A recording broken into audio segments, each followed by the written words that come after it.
household has clearly served you well and likely prepared you for the challenges that lie ahead. You'll soon be asked to lead what I believe to be one of our nation's most treasured assets during a period of profound change.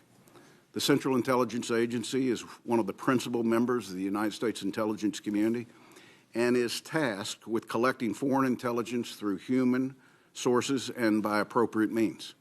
The CIA operates in the shadows. Its officers are often undercover and sometimes work in hostile and austere environments. It's not simply a job for many, but a lifestyle. The clandestine nature of the agency's work, however, is both the greatest capability and most challenging liability, as its activities are outside the public view.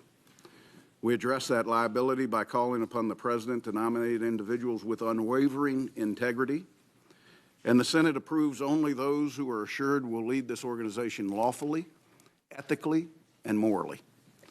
Mike, I've reviewed the material provided by you prior to this confirmation hearing and have spoken with you personally. You enrolled in the United States Military Academy at West Point as a teenager. You graduated first in your class before serving as a cavalry officer. You went on to earn a law degree at Harvard and founded an aerospace company where you served as CEO for more than a decade. You are in your third term representing the people from the 4th District of Kansas and oversaw the intelligence community as a member of the House Permanent Select Committee on Intelligence. I believe your intellectual rigor, your honorable service, and outstanding judgment make you a very natural fit to lead the CIA. I can assure you that this committee will continue to be faithful and follow its charter and conduct rigorous and real-time oversight over the CIA operations and their activities. We will ask difficult and probing questions of you, your staff, and we will expect honest, complete, and timely response. The American people allow the CIA to operate in the shadows because they trust oversight. And I take responsibility very seriously. I look forward to supporting your nomination and ensuring its consideration without delay. I want to thank you again for being here, for your years of service to your country in many different capacities, and I look forward to your testimony today. I now would like to recognize the Vice Chairman, Senator Warner. Thank you, Mr. Chairman, and I also would like to welcome you and congratulate you, Congressman Pompeo, and want to also just note on a personal basis, it's great to have the former Vice Chair back here by my side, willing to kick and prod me if I get off script. Let me also echo what the Chairman says and offer congratulations on your impending nomination to serve as Director of the Central Intelligence Agency. I've enjoyed our recent meetings and thank you for your honest views. If confirmed, you will be sitting at a critical intersection between intelligence and policymaking. You and I agree that politics has no place in your new line of business. Your job will be to give the President the best professional judgment of Americans' intelligence experts at the CIA, even when it might be inconvenient or uncomfortable. As the motto you will see every morning in the lobby of the CIA headquarters reminds us, your job is to search out and follow the truth, regardless of where it may lead. Many risk their lives and toil long hours in anonymity to get that critical piece of information that could mean the difference between literally life and death. Congressman Pompeo, I will need your public assurance that you will always seek to provide unbiased, unvarnished, and timely intelligence assessments to the President, to his Cabinet, his advisors, and to those of us in Congress. This intelligence must represent the best judgment of the CIA, whether or not that analysis is in agreement with the views of the President or anyone else who might receive them. I look forward to hearing from you on this topic. I've been concerned, as I've mentioned a number of times, over the course of the electoral campaign and even after it, the CIA and the entire intelligence community has repeatedly and unfairly been subjected to criticisms of its integrity. These comments have affected the morale of these dedicated men and women. This attitude will have a real impact on recruitment and retention of talented individuals willing to serve our country. Today, again, I would like to hear your plan to reassure CIA employees that their countless hours they commit and the operations where they may be called upon to put their life on the line are not in vain, and that their sacrifices will not be disregarded in the White House or anywhere else in the next administration. Intelligence, as we all know and have discussed as well, is a team sport, and all members of that team must work together. The President-elect has announced a former member of this committee, Senator Dan Coates, a friend of many of ours, and to become ODNI. I will be paying particular close attention to the cooperation between CIA and ODNI, as well as other intelligence agencies. I will ask that you commit yourself to this goal of cooperation and to provide assurance to this committee that you share that goal. The agency that you have been nominated to head is facing a number of challenges brought on by the changing world, which will require great leadership to drive organizational adaptation. Among, as the Chairman has mentioned, the increasing use and relevance of open source material and big data, coupled with the increasing amount of bad or false data in the world. The difficulty of using cover in a world where potential recruits have spent most of their lives online, and the changing nature of a millennial workforce, increasingly diverse and born digitally native. Finally, as you know, Chairman Burr and I have committed to conduct a review of the intelligence supporting the Intelligence Committee's assessment that Russia, at the direction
vast, sprawling bureaucracy that reaches all corners of our country. It's based here in Washington, but its most important work doesn't even take place here. It takes place out in the communities where they have housing facilities or provide assistance to people. I've seen with my own eyes the major challenges HUD faces and of its consequences on real people. Specifically, I've seen how lapses, incompetence, and a lack of accountability in the HUD inspection process has endangered the lives of men, women, and children, and not just in Florida, but all across this country. HUD needs a leader who knows how to overcome tough obstacles, someone who, when told you'll never be able to do that, finds the way to do that and does it well. Well, that is what Ben Carson has done his entire life. To those who may have questions about his qualifications, that is certainly the role of this committee. But I would argue to you that the most important qualification that I would look for in a HUD secretary is someone that understands that HUD is not just about providing people a place to live. At its core, HUD is about the American dream. HUD is about the belief that those who have been left behind and have suffered and have fallen down, we need to give them a chance to stand back up on their own 2 feet and achieve a better life. HUD, in many ways, is about empowering people to capture the promise of America, the one thing that makes us different than the rest of the world, where in this country, no matter who you're born to or how underprivileged you may be starting out in life, we believe every human being is entitled by our Creator to achieve their God-given potential. And I would just encourage this committee to understand this. Dr. Carson believes this not because he read about it in a book or in a magazine or because he watched some documentary on PBS. He believes it because he has lived it, and that cannot be easily replicated. He has the values, the compassion, and the character, and the kind of drive that we need. He's a proven leader, a doer in solving tough problems and doing things that are hard and that people believe to be impossible. Throughout his life, people have put their hopes and literally their lives in his hands. And from everything I've seen from him firsthand and gotten to know about him, I am hopeful that this nation will soon entrust him with the duty of serving as the Secretary of HUD. Thank you, Mr. Chairman. Thank you, Senator Rubio, and you're certainly welcome to stay, but I know you've got other responsibilities to attend to. We appreciate you taking your time to come and introduce Dr. Carson. Dr. Carson, before we turn the floor over to you, it is necessary that I place you under oath. Would you please stand and raise your right hand?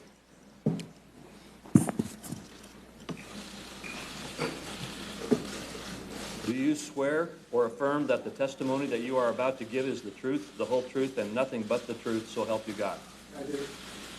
Do you agree to appear and testify before any duly constituted committee of the Senate? I do. You may sit down. Dr. Carson, your written statement will be made a part of the record in its entirety, and you may now make your oral statement as you choose. Thank you. Well, thank you so much, Mr. Chairman. May I interrupt you before you get started? I should have said I encourage you to introduce your family. I think you were about to do that anyway, but Yes. You are certainly welcome to please introduce your family who have come to be with you. Yes. Well, thank you so much, Mr. Chairman, Senator Brown. Thanks to Senator Rubio for that kind introduction. Thank you for members of the committee, virtually all of whom I've met with, have been very gracious, and I very much appreciate that. Thanks also to President-elect Trump for his friendship, leadership, and for his trust for such an important role. I would like to introduce my family. Directly behind me is my wife, Candy, of 41 years, my college sweetheart. And starting from this end, my oldest son, Murray, another Yaley, who is an engineer, and his wife, Lerone, who is a youth pastor, and my daughter-in-law, Merlin, who is a physician and a businesswoman, and my granddaughter, Tesora, who is just a sweetie, and my middle son, Ben Jr., or BJ as we affectionately call him, a very successful entrepreneur businessman, and our good friend, Marcia Jackson, wife of former Secretary Alfonso Jackson. And I think you probably know the others here. But Royce is, oh, there he is. Okay. My youngest son, Royce, and his father-in-law, Alexander Shapo. Thank you. Thank you very much, and we welcome you all to the committee today. Dr. Carson, you may proceed. You know, as a youngster, I remember actually feeling that I was pretty lucky. We lived in a 750-square-foot GI home in southwest Detroit. It actually had a lawn and a little one-car garage, and we thought that was paradise. And then my parents got divorced. And, you know, my mother discovered that my father was married to someone else. And she didn't have any skills, basically third-grade education. We had no place to live. She couldn't afford the house. So we ended up moving to Boston, moving in with relatives. So I have actually, in my life, understood what housing insecurity was. And we were there in Boston for a couple of years. And I remember as a 9-year-old looking through a building across the street out of which all the windows had been broken, and a sunbeam was shining through it. And it made me think about my future. I remember thinking that I probably would never live to be 25, because that's what I saw around me. But my mother had very different ideals. You know, she worked extraordinarily hard as a domestic, leaving the house at 5 in the morning, getting back at midnight, day after day after day. And her strong desire was not to be dependent on anybody else. And people were always criticizing her, and they said, "You have 2 boys, you can be on 8 dependent children." And she said, "No, I can't." And she worked very hard. She would sometimes take us to the homes that she cleaned. And many of them were fabulous homes. And she would say, "Would you rather live in this wonderful place, or would you rather live where we live?" And she would say, "You know, the person who has the most to do with determining where you live is you. It's not somebody else. It's not the environment." You know, that made a very strong impression on me. And she insisted later on, when we were able to return to Detroit, still not to our idyllic home. We still couldn't afford to live there, still in a multifamily, dilapidated place with rats and roaches. But nevertheless, she was independent. And we still had that dream of being able to get back there. But I was a terrible student, and she insisted that I read. And she insisted that my brother read. We weren't very enthusiastic about that, but back in those days, you had to do what your parents told you. And as I started reading, I began to discover a whole new world. We were desperately poor, but between the covers of those books, I could go anywhere, I could be anybody, I could do anything.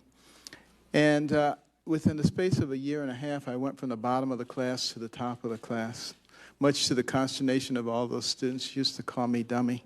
They were now coming to me saying, Benny, how do you work this problem?" And I'd want to do that and compete with those nations into the future, which means we have to develop all of our talent. Now you say, well, that all sounds great and wonderful, but you were a pediatric neurosurgeon. How could you have anything wonderful to say about any of these things?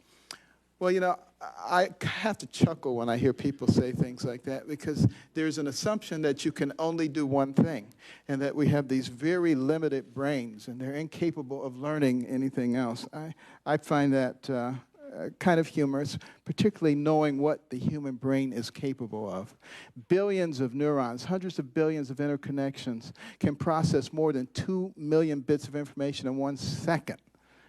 Any brain can do that. You can't overload it. You hear some people say you overload your brain. You can't do it. If you learned one new fact every second, it would take you more than 3 million years to challenge the capacity of your brain. So we do have the ability to learn. More importantly, we have the ability to work together. And that is absolutely critical. We in America, Democrats, Republicans, Independents, we are not each other's enemies. We must come to that understanding. There are real people out there who really want to destroy us, but we don't need to be doing that ourselves. We need to be combining our collective intellect. And one of the things that I learned in my private life as a board member at Kellogg for 18 years and Costco for 16 years is how to select a good CEO. And I'll tell you, a good CEO doesn't necessarily know everything about the business. He's not a marketing specialist. He may not be a financial specialist. There are many things that he doesn't know, but he knows how to pick those people and how to use them. And that is one of the marks of good leadership. So in closing, you know, I've been very fortunate to be able to move from the bottom rung of the socioeconomic level to the top rung, and to understand how people feel in all those different levels.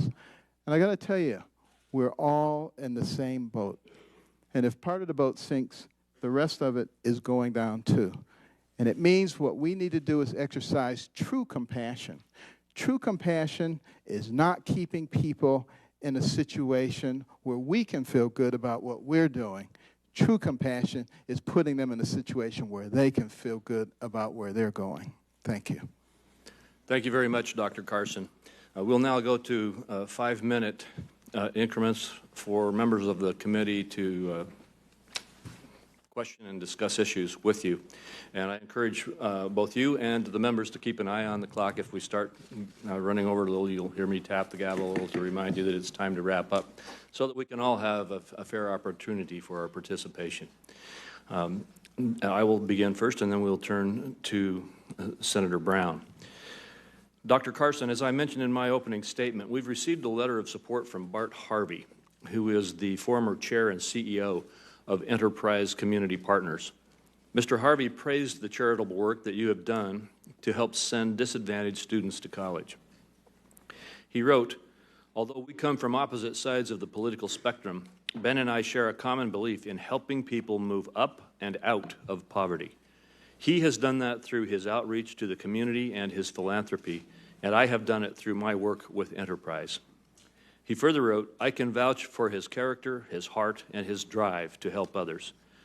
Given HUD's role in the fight against poverty and for increased opportunity, I believe he can bring these issues to the national attention that they deserve." But not Dr. Carson, in the way how that will you'd your expect experiences already. working with the ABC's surrounding own Janae community at Johns Norman has Hopkins and been through the Carson outside of Scholars that Help hearing Fund room for us. Janae, help tell you us about what happened today.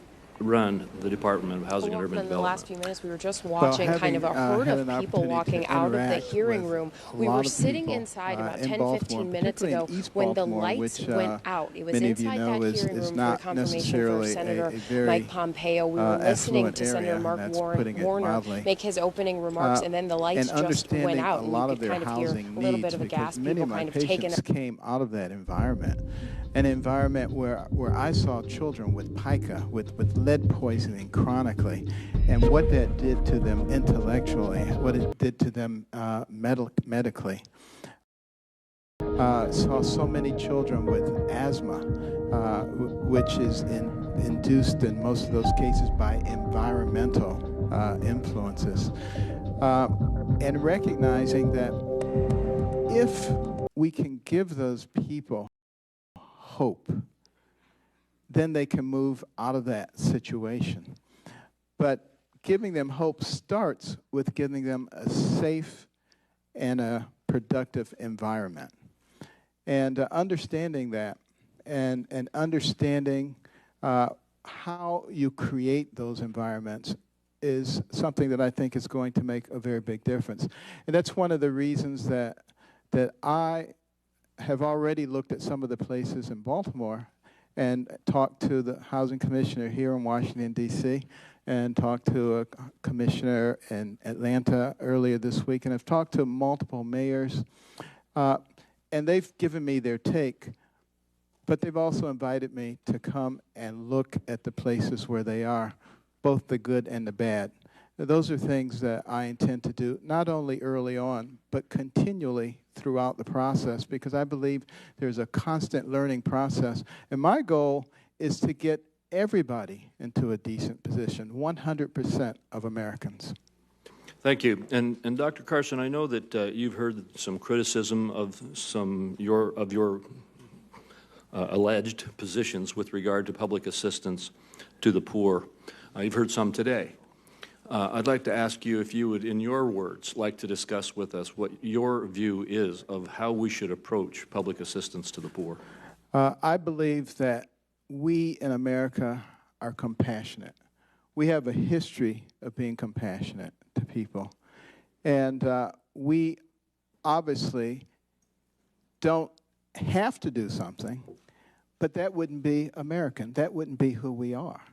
Of course, I feel very strongly that we should do everything we can, not only because we're compassionate, but also because we're smart, because we recognize that for every one of our people that we do not develop, it's someone whose talent is not contributing to the moving forward of this nation.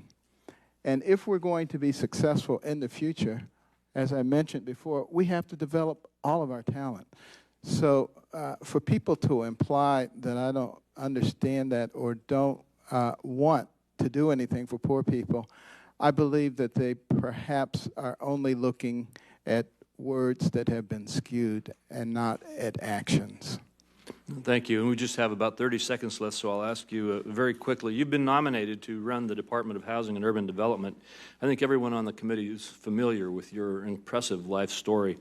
In your opening statement, you mentioned that you want to help run HUD to help heal America's divisiveness. Can you just elaborate on that very briefly? Yes. One of the things that has alarmed me is the fact that, you know, we are divided on the basis of income, race, gender, religion, age, just about everything. And we continue to allow the purveyors of division, to drive those wedges between us. I believe that HUD is particularly well positioned to bring some healing in this area by truly manifesting fairness toward people, by truly getting people involved with each other. You know, I want to work to bring mentorship programs. We have a lot of very successful people who can mentor young people who are in more desperate situations and show them a different way. We have public-private partnerships, which are win-win situations.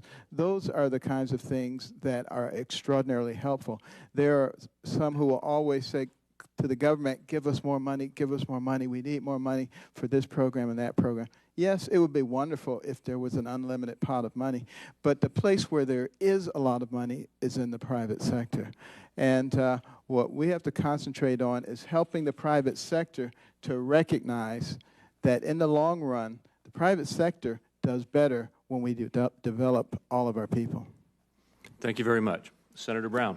Thank you, Mr. Chairman. I'd like to begin by asking Nancy Consent to enter in the record letters that I've received, and our staffs can work together to make sure we're not duplicating that. You see, if you would.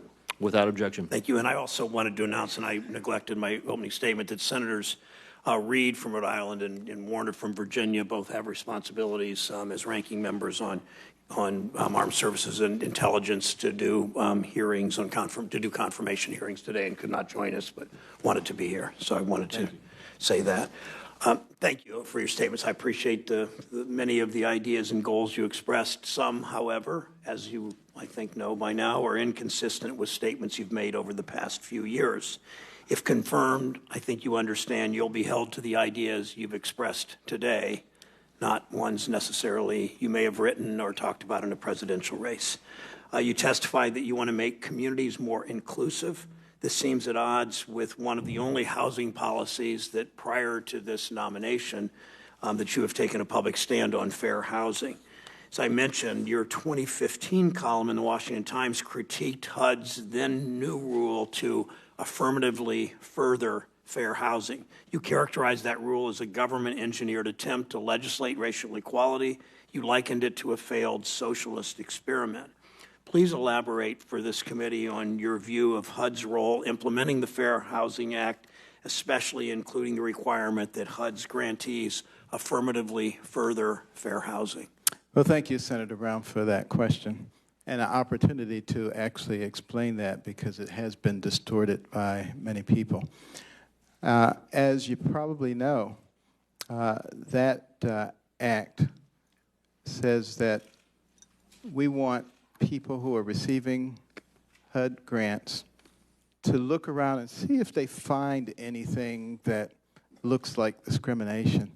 And then we want them to come up with a solution on how to solve the problem. They're not responding to people saying that there's a problem. They're saying, go and look for a problem and then give us a solution. And what I believe to be the case is we have people sitting around desks in Washington, D.C., deciding on how things should be done. You know, telling mayors and commissioners and people, you need to build this place right here, and you need to put these kind of people in it. What I would encourage, I don't have any problem whatsoever with affirmative action or at least, you know, integration. I have no problem with that at all. But I do have a problem with people on high dictating it when they don't know anything about what's going on in the area. We have local HUD officials, and we have people who can assess what the problems are in their area, and working with local officials can come up with much better solutions than a one-size-fits-all cookie-cutter program from people in Washington, D.C. That's the part that sorry, Dr. Carson, with 5 minutes. Your objection is not to affirmatively further. Your objection is whether that's done from Washington or the HUD office in Columbus, Ohio. My objection is central dictation to people's lives. Let me explore further. Along those same lines, I want to hear your views on the housing rights of lesbian, gay, bisexual, transgender, and queer people. These people also face discrimination, as you know, and alarmingly high rates of youth homelessness and bullying. Your statement mentions your desire to improve the lives of all families and communities, quote, no matter their race, creed, color, or orientation. Yet you have in the past raised questions about whether LGBTQ people should enjoy the same rights as everyone else. Do you believe that HUD has a duty to take actions that promote equal access to housing opportunities for LGBTQ people? If confirmed in this position, of course, I would enforce all the laws of the land. And I believe that all Americans, regardless of any of the things that you mentioned, should be protected by the law. What I have mentioned in the past is the fact that no one gets extra rights. Extra rights means you get to redefine everything for everybody else. That, to me, doesn't seem to be very That's democratic. what we're talking about, but I'm glad to hear you say that moving forward you will respect that. Absolutely. Last question, Mr. Chair, as time runs short. We've seen a dramatic increase in affordable housing needs in this country, as you've pointed out, Dr. Carson, in recent years. 11 million families, as I said earlier, a quarter of all renters pay more than half their income for housing, struggling to make ends meet. One thing goes wrong, a temporary layoff, hours cut back, illness, they lose their home. We talked in my office about the Matthew Desmond book, Evicted, which I hope you will read, and I know some of your staff has already. Yes. About people's lives being turned upside down when they're evicted. Their children's school district changes, they lose their possessions, they never quite catch up again, their credit, all of those things that happen when half of their income goes to housing. President, I am surprised the President-elect's urban agenda does not even mention housing, as we talked about. You had told me about your conversations with the President-elect about an urban agenda. Have you had discussions with him about your plans for housing or his plans for housing? Tell us what those plans, tell us what plans have come from those discussions. Yes, yes, we have talked. In fact, we talked this morning. You have to attack the problem that you describe from both ends. There are a large number of people spending 30 to 50% of their income on housing. That's an unacceptable number. So what we have to do is either raise their income or decrease the cost of the housing. I think both of those areas are areas that we need to work upon. Do you support raising the minimum wage, and do you support the overtime rule, which in my state alone or in your home state of Michigan meant more than $100,000 in each state? People got raises that are making $30,000 and $40,000 a year. if we're talking about raising income, particularly the overtime rule would mean real dollars in people's pockets that are working 50 and 60 hours a week. Do you support those? I support creating an environment that encourages entrepreneurial risk-taking and capital investment, which are the engines that drove America from no place to the pinnacle of the world in record time. So I guess that means you don't support the overtime rule or the minimum wage? It means exactly that my philosophy is that we can increase people's minimum wages by increasing opportunities for them and creating an environment where those opportunities exist rather than artificially trying to change it. I don't think, last point, I don't think it's artificial that someone that works 50 or 60 hours a week and has been classified as management can work those hours over 40, making $35,000 a year and not get paid for those hours. I don't think that's artificial when the employer has denied them that straight time or especially time and a half. I agree it's not artificial, but you create the right environment, that employer will have to pay them more because the competition will require it of him. All right, Senator Shelby. Thank you, Mr. Chairman. Dr. Carson, I want to first, again, thank you for accepting this nomination. Thank you. And I want to do, a lot of us want to do everything we can to expedite this nomination. I'm going to do a little of it this morning by not using all of my 5 minutes. But we appreciate you, and we appreciate what you are and what you stand for, what you've done, and what you could do in the housing area. Thank you. I think you're very wise to go on a listening tour. You can learn things because all the wisdom is not here at HUD, but there's some there because you referenced that earlier. There's experience there. But housing goes to the very essence of a family and opportunities and a neighborhood and then a town or a city and a nation, as you know. We've got to do, there are a lot of broken things. I don't know all the answers. I've been on this committee, it's my 31st year, and I've seen a lot of HUD secretaries come and go. You can make a difference, and I believe you're taking that job to make a difference. Thank you. In the interest of time, and of course you're not there yet, I know that, I have 6 questions. I'm not going to read them all to you, but I'd like to get them answered not before you're confirmed, but after you're settled down. Absolutely. The question deals with FHA mortgage insurance premiums. Another deals with distress asset stabilization program. These are just topics. One deals with down payments, FHA. The other one is HUD spending, considering the national debt. The other is HUD and DOJ enforcement, dealing with fraud and everything that deals there. You'll have a big force.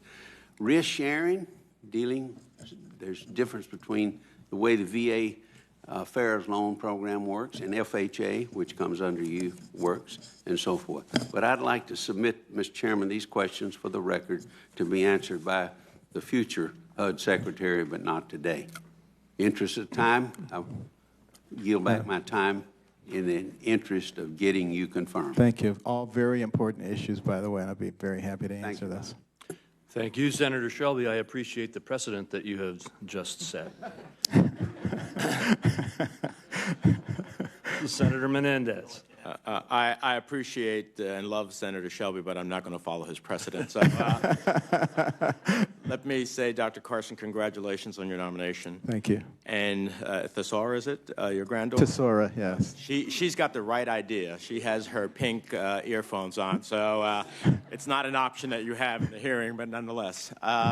Let me say, in preparing for this hearing and reviewing your background, I learned that we grew up in similar circumstances. We both were raised in neighborhoods with fewer opportunities, whether it be Detroit, Boston, or Union City, New Jersey. I grew up in a tenement, and we both had parents who worked twice as hard and made half as much as those in more privileged communities. We both had devoted mothers who were willing to sacrifice everything and anything to give us a chance to succeed. And you did succeed with many notable accomplishments in your field of pediatric neurosurgery. But you're nominated to lead an agency in a completely different field, and our job is to assess your fitness to lead HUD.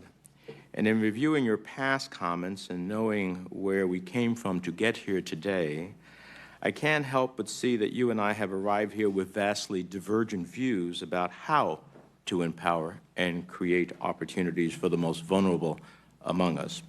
So I have some serious questions, and I appreciate the visit you had with me in my office, about whether your worldview fits the core mission of the Department of Housing and Urban Development. You stated, quote, poverty is really more of a choice than anything else. During the CBS Republican presidential debate in February of 2016, you suggested that, quote, getting rid of all regulations is the key to, quote, getting rid of poverty.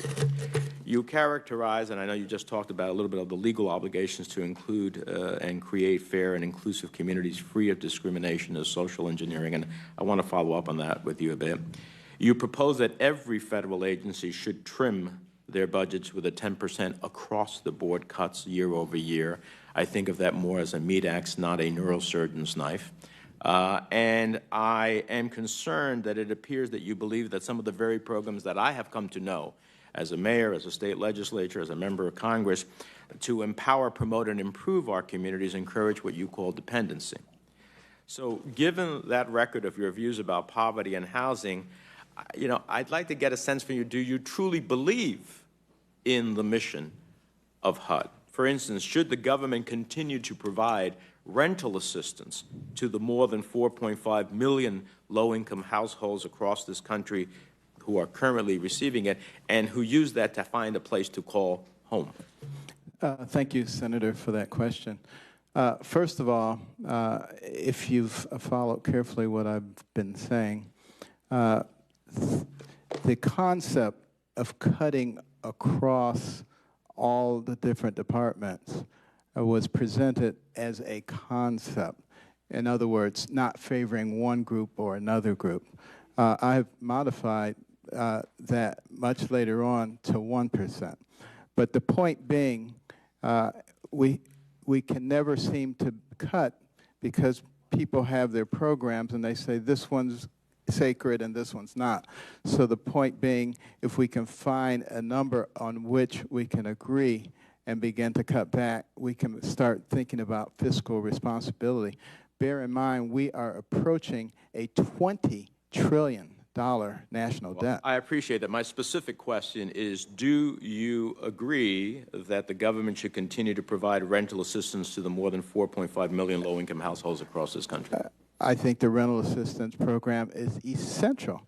And what I have said, if you've been reading my writings, is that when it comes to entitlement programs, it is cruel and unusual punishment to withdraw those programs before you provide an alternative route. Mm-hmm.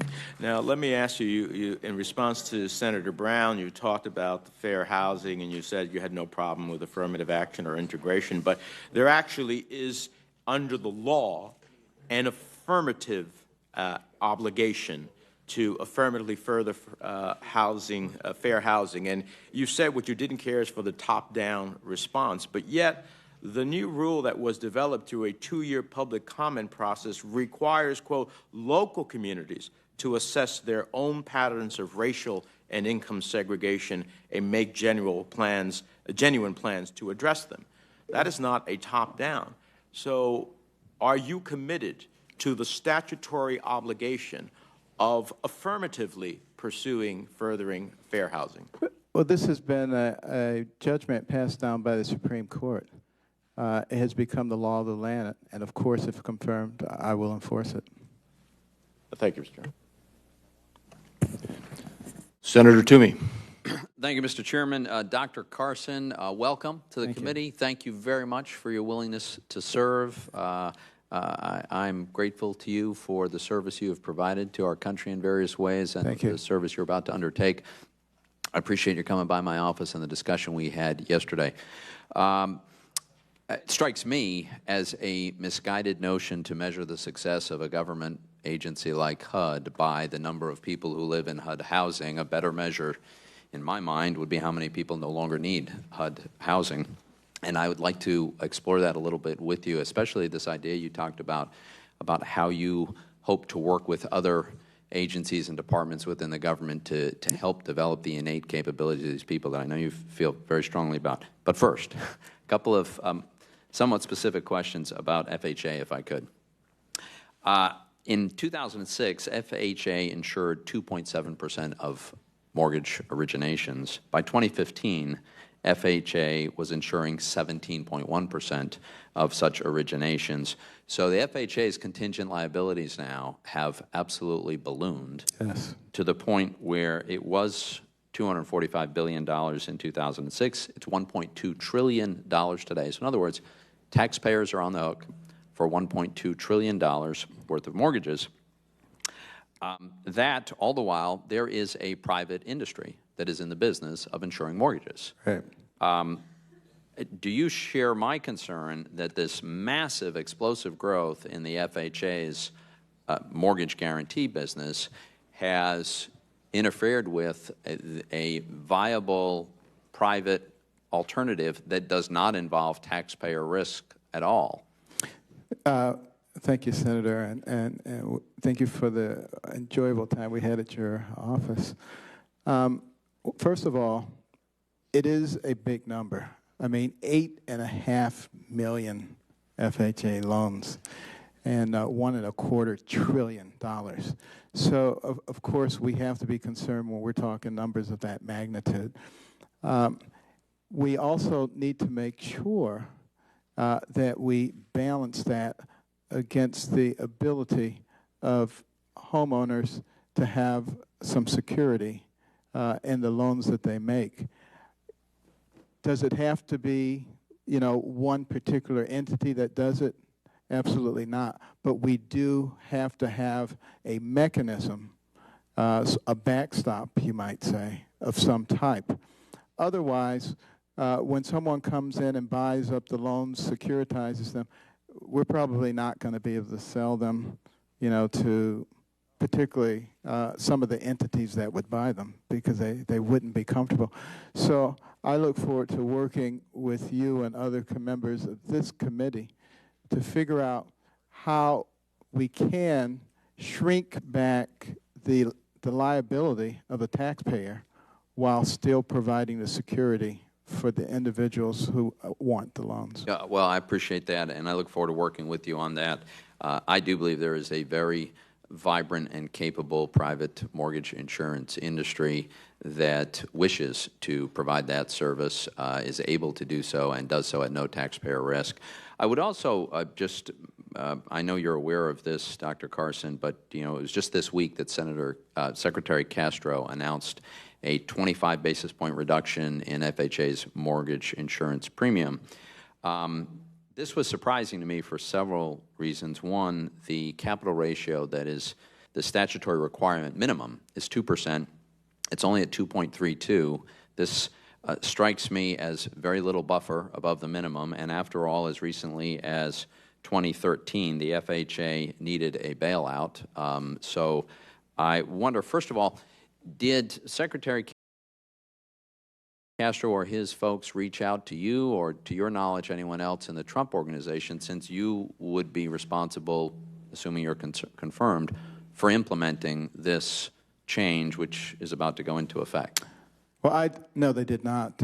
I, too, was surprised to see something of this nature done on the way out the door, which, of course, has a profound effect. We're talking, $2 to $3 billion this year, $5 billion next year.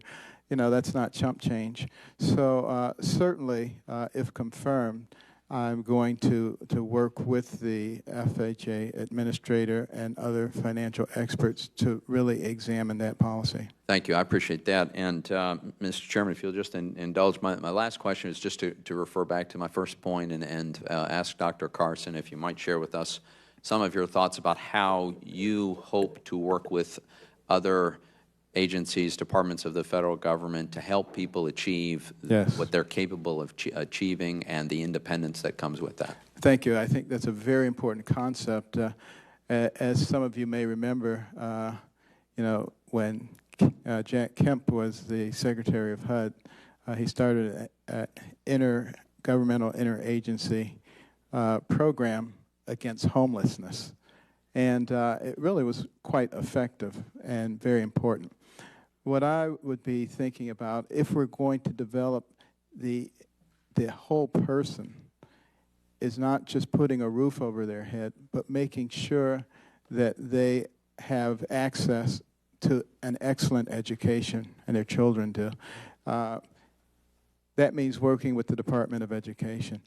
It means working with the Department of Labor in terms of helping to train people, not just to be people who stand out on the corner and hold the sign and basic laborers, but apprenticeship programs, because, you know, there are a lot of shovel-ready jobs, but not so many people to handle the shovels.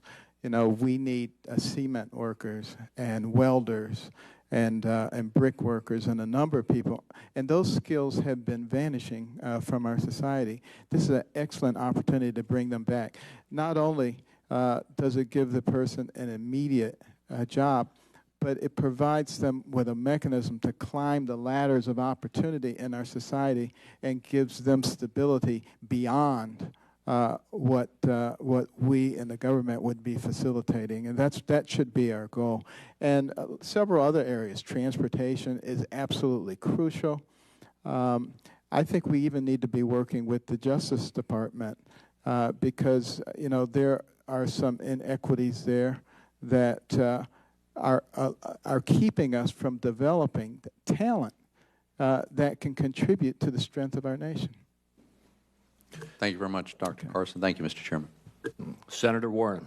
Thank you, Mr. Chairman, and congratulations on your new role as chair of this committee. I'm looking forward to working with you, as well as with 6 new members of our committee.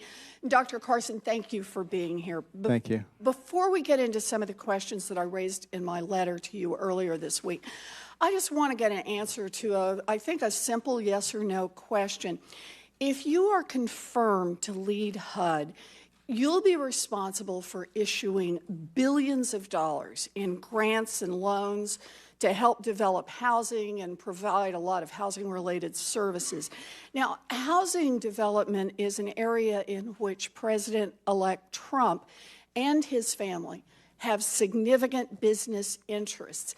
Can you assure me that not a single taxpayer dollar that you give out will financially benefit the president-elect or his family? Well, Senator, I was worried that you wouldn't get back. Thank you for coming back. I'm back. I can assure you that the things that I do are driven by a sense of morals and values. And therefore, I will absolutely not play favorites for anyone. Dr. Carson, let me stop right there. I'm actually trying to ask a more pointed question, and it's not about your good faith. That's not my concern. My concern is whether or not, among the billions of dollars that you will be responsible for handing out in grants and loans, can you just assure us that not $1 will go to benefit either the president-elect or his family? It will not be my intention to do anything to benefit any American. I understand that. It's for all Americans, but everything that we do. Do I take that to mean that you may manage programs that will significantly benefit the president-elect? You can take it to mean that I will manage things in a way that benefits the American people. That is going to be the goal. To the best you understand that. If there happens to be an extraordinarily good program that's working for millions of people, and it turns out that someone that you're targeting is going to gain, you know, $10 from it, am I going to say, no, the rest of you Americans can't have it? I think logic and common sense probably would be the best way. Yeah, although we do have a problem here, and I appreciate your good faith in this, and I do, Dr. Carson. The problem is that you can't assure us that HUD money, not of $10 varieties, but of multi-million-dollar varieties, will not end up in the president-elect's pockets. And the reason you can't assure us of that is because the president-elect is hiding his family's business interests from you, from me, from the rest of America. And this just highlights the absurdity and the danger of the president-elect's refusal to put his assets in a true blind trust. He knows, the president-elect knows, what will benefit him and his family financially, but the public doesn't, which means he can divert taxpayer money into his own pockets without anyone knowing about it. The only way that the American people can know that the president is working in their best interests and not in his own is if he divests and puts his assets in a true blind trust. Transferring his holdings to his children does nothing, as the head of the Nonpartisan Ethics Committee said just last night. Since the president-elect refuses to address this voluntarily, we need to pass the Presidential Conflicts of Interest Act that I introduced with more than 20 of my colleagues, which would require him to do so. So, with the time I have left, I just want to follow up very quickly on a letter that I sent to you earlier this week and that we talked about in my office. And I appreciated that. Good. And I appreciated it too. As you know, more than 7 million children rely on HUD for housing. 7 million people. Many of them are children, veterans, people with disabilities. For many of these people, HUD is the difference between a stable home and life out on the streets. But one major problem that we talked about is lead exposure.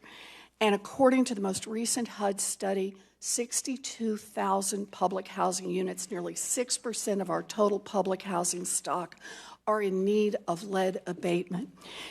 You are a highly accomplished doctor. We spoke at length about the implications of lead and lead poisoning on our children. Can I just ask you to commit today that you will make sure that HUD resources are dedicated to dramatically reducing the number of public housing units where lead is a problem? Well, I can assure you that I will very much be working with you on that. 310,000 cases right now of children, each of which cost us enormous amounts of money. I don't think people even calculate that into that when we're talking about it. So yes, I will be very vigorous in that area. I very much appreciate it. This is a particular problem for us in the Northeast. It is a particular problem in Boston where our housing stock is old. Right. And it is absolutely critical that we get the lead out of these housing units and that our children have a chance to grow up without being injured by our own negligence. I look forward to working with you. Thank you for your leadership in that area. Thank you. Thank you, Dr. Carson. Senator Heller. Mr. Chairman, thank you, and congratulations on the new chairmanship. Thank you. I look forward to working with you. And Dr. Carson, it's good to see you, and I welcome you, and congratulations on your nominee and for your family. Thank you. I think that's wonderful. And I still fondly remember Ben Jr. Out in Carson City, Nevada, at a parade that we had, and then he came over to a chili feed. I don't know how much chili he ate, but his presence was appreciated. So thank you very much for taking that time. I want to reiterate something that I said in our conversation in my office, and that is if you are the designated survivor, would you call my office and let me know? Absolutely. I got a couple of questions for you, and I think it's just actually, I got a lot of questions for you, but a couple of basic questions that I think every HUD secretary should be asked. And question number one is, do you believe that everybody should own a home? I believe that everybody should have an opportunity to own a home. Do you believe that we should preserve and protect the 30-year home loan mortgage? I believe the 30-year home loan mortgage has enabled millions of Americans to achieve the American dream. I think there are probably a number of ways to preserve that dream. Do you support a federal government backstop like Fannie or Freddie or any other entity similar to that of the U.S. housing financial markets? I do support some type of backstop, but I also am very much in favor of introducing more private entities into the market. you'll be willing to work with this committee on what alternatives those may be. I very much look forward to doing that. Dr. Carson, I appreciate that answer. Let me go to another topic, and that's the fact that we have over 300,000 veterans in the state of Nevada. Las Vegas and Reno, veteran homelessness remains a very serious problem. But things have gotten a little better, and thankful to the private sector and people getting involved and helping, but it still remains an issue.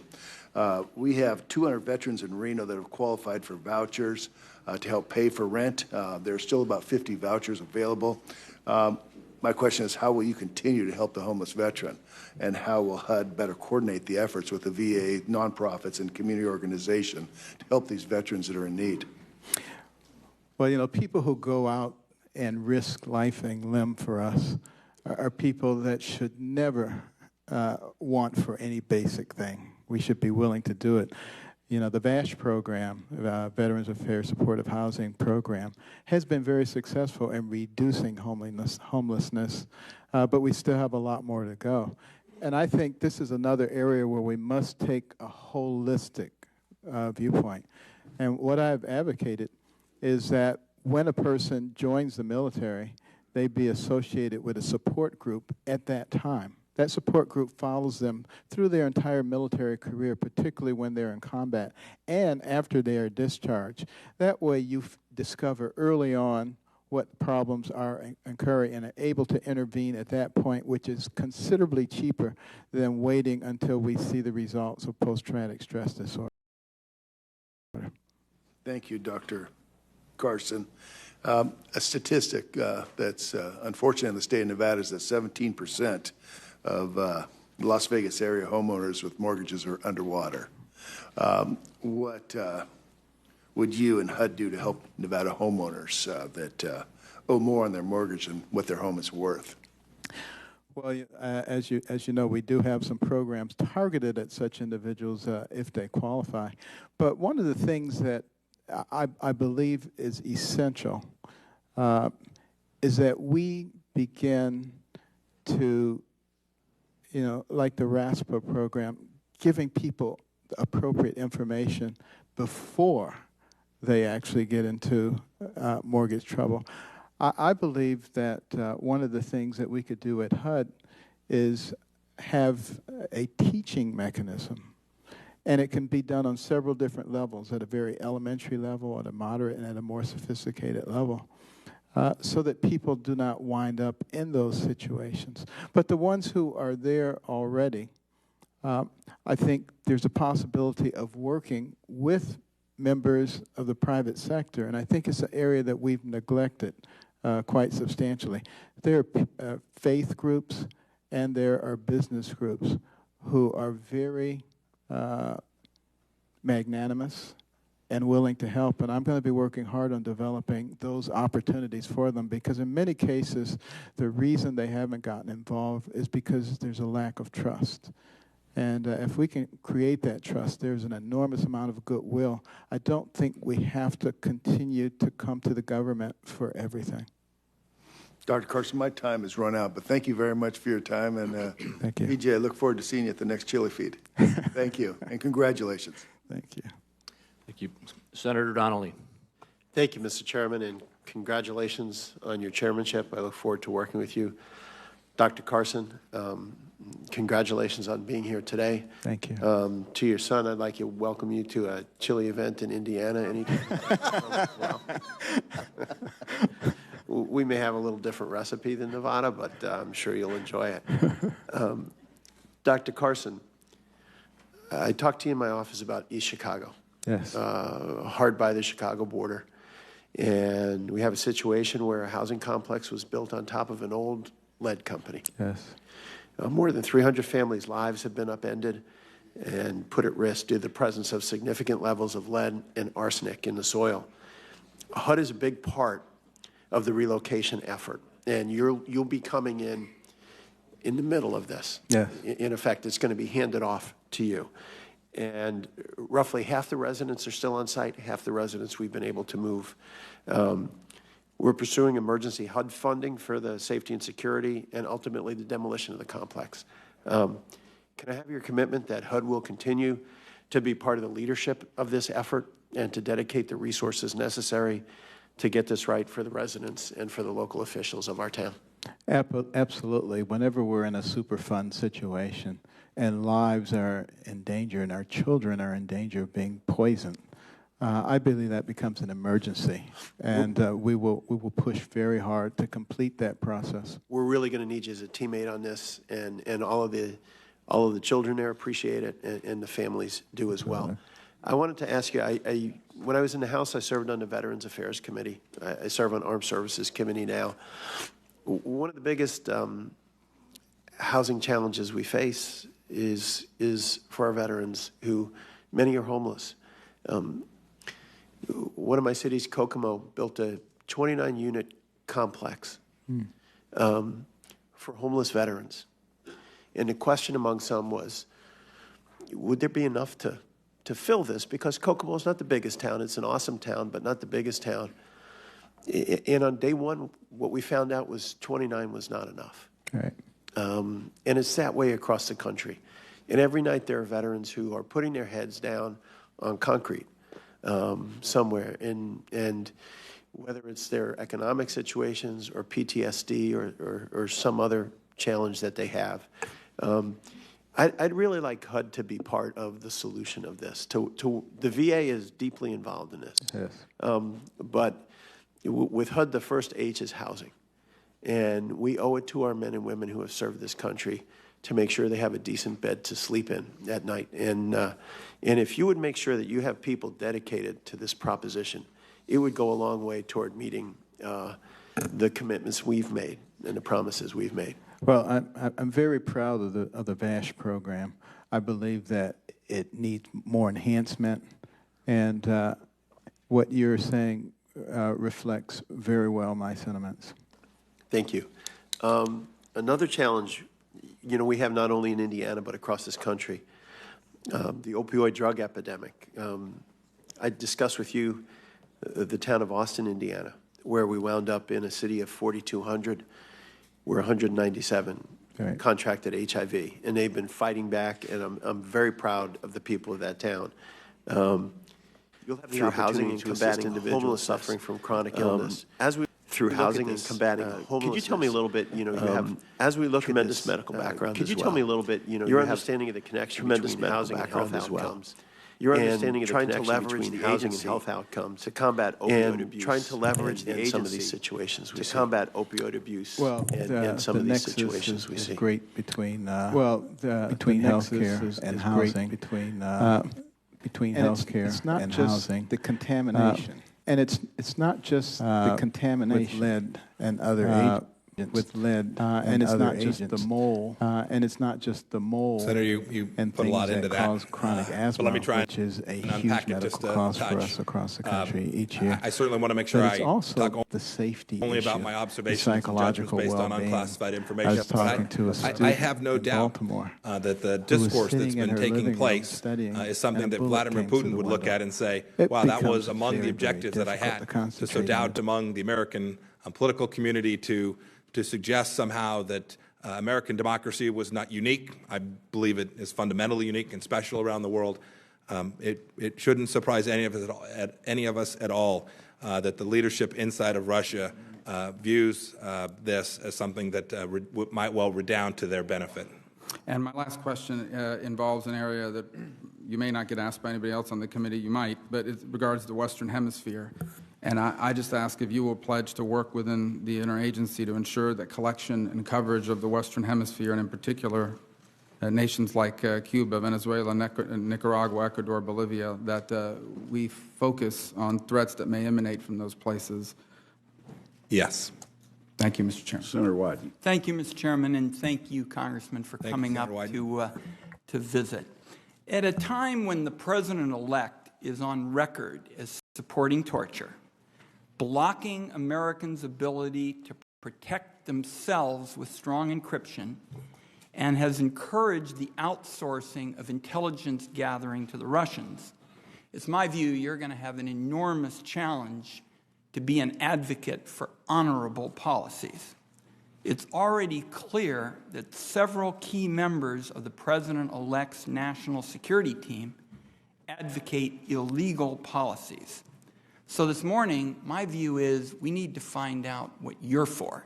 And I'm just going to tick through some of the issues we talked about in the office. Let's start with surveillance, if we could. You recently wrote an op-ed article saying that Congress ought to pass a new law reestablishing the collection of all metadata. Those are your words, all metadata. So you would basically get the Congress and the country back into the business of collecting millions and millions of phone records on law-abiding people.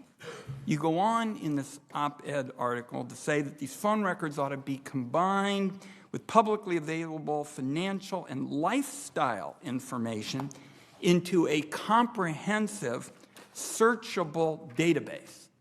So you would be in favor of a new law collecting all of this data about the personal lives of our people. And I think it would be helpful if you could start by saying, are there any boundaries, in your view, to something this sweeping? Senator, you and I did have a chance to discuss this. There are, of course, boundaries to this. First and foremost, they begin with legal boundaries that exist today. That piece that I was referring to was talking about the U.S. government's obligation to do all that it can in a lawful constitutional manner to collect foreign intelligence important to keeping America safe. Congressman, that's not what you were talking about. Senator, you said collecting all metadata. Yes, Senator. All metadata. Let me, if I might, just continue. Yes, I still continue to stand behind the commitment to keep Americans safe, and by conducting lawful intelligence collection. When I was referring to metadata there, I was talking about the metadata program that the USA Freedom Act has now changed in fundamental ways. You should recall, voted for the USA Freedom Act, and I understand its restrictions on efforts by all of the U.S. government to collect information. But you wrote this op-ed since the passage of the law. So after the law passed, you said, let's get back into the business of collecting all of this metadata. And I'm curious what kind of information about finances and lifestyles would you not enter into your idea of this giant database? Well, Senator, first of all, I have to begin by saying today that would be, in most instances, what you referred to there would be unlawful under current law. And so, as the director of the CIA, you have my assurance we will not engage in unlawful activity. But I think this committee, the American people, demand that if there's publicly available information someone has out there on our public available site, I think we have an obligation to use that information to keep Americans safe. If someone's out there on their Facebook page talking about an attack or plotting an attack against America, I think you would find the director of the CIA and the intelligence community grossly negligent if they didn't pursue that information. Congressman, I don't take a backseat to anybody in terms of protecting this country when our security is on the line. I wrote the section of the Freedom Act that gives the government emergency authority to move when it's critical to protect the country. That's not what we're talking about here. You're talking about your interest in setting up a whole new metadata collection system, which is far more sweeping than anything the Congress has been looking at. And if you would, before we vote, I would like you to furnish in writing what kind of limits you think there ought to be on something like this. Let me see if I can get in one more question. The President-elect had indicated on the Apple issue that, in effect, he thought that there shouldn't be strong encryption and that he basically would consider pushing for mandated backdoors into encrypted products. And that's been the position of the FBI, some very influential members of Congress. Now, you have not been a cheerleader, as far as I can tell, for weakening strong encryption, which is something I think that sounds constructive. If you're confirmed as CIA director, are you willing to take the president, the FBI, and influential members of Congress on this issue? Because I think it's clear weakening strong encryption will leave us less safe. And I'd like to hear your views with respect to strong encryption. And would you be willing to take the president, the FBI, influential members of Congress on when they advocate it, because they're going to? Senator, first of all, I did not mean at all to suggest you were second to anyone with respect to keeping America safe. If I implied that, I did not intend that. You should know I take a backseat to no one with respect to protecting Americans' privacy either. I think that is incredibly, incredibly important. With respect to encryption, it's a complicated issue. I know enough about it to begin to form judgments, but I want to talk to you about the process, the framework I'll use. I think this applies across a broad range of issues we'll discuss today. When we're dealing about an issue like encryption that has commercial implications, national security implications, privacy implications, I will do my best to understand what it means to the Central Intelligence Agency, and what it means to our capacity to keep America safe, and I will represent its interests as my part of a larger effort to make sure that we get that policy decision right. And if, in fact, it is the conclusions of folks out at the agency and our team, and I concur in that assessment, I can assure you I will present that rigorously, whatever the views of the President are or any of the members of his team. I will do my best to get that right and represent, do my role as the director of the CIA if I'm confirmed. Thank you, Mr. Chairman. Senator Collins. Thank you, Mr. Chairman. Mr. Pompeo, first let me say that I was very heartened by our meeting and our telephone call in which you showed that you fully understood the role that you have as CIA director to keep this committee well informed. I expressed to you my frustration of questioning members of the Intelligence Committee and then finding that there was more to the story and that there were omissions at times, not deception, but omissions. And even more frustrating reading in the paper the next day leaks that have come from the administration, not necessarily the CIA. And I think that erodes the trust that is essential for us to perform our oversight function, which is absolutely critical since you don't have the regular oversight mechanisms. And just for the record, if you could reassure me again on your willingness to be very forthright with this committee, I'd appreciate it. Yes, ma'am, I can assure you that we talked about the fact that I have lived that life a bit as well. And I understand it's not only that interest is so broad, right? This is what you spoke to. You mentioned it here. This is a unique space where we operate in places where the American public doesn't always get a chance to see everything. And so the willingness to make sure that we share this information to policymakers who we trust will keep this information safe and secure and handle this information appropriately is absolutely critical. You have my assurance I'll do everything to make sure that this committee has a relationship with the agency that is forthright each and every day. Thank you. I want to turn to the issue of cyber threats and cybersecurity, which has been an obsession of mine for many years since Joe Lieberman and I tried to bring a cyber security bill to the floor in 2012, only to have it filibustered. I believe that the recent focus on the cyber intrusions in the campaigns has greatly increased the public's awareness of this problem. But the fact is that the cyber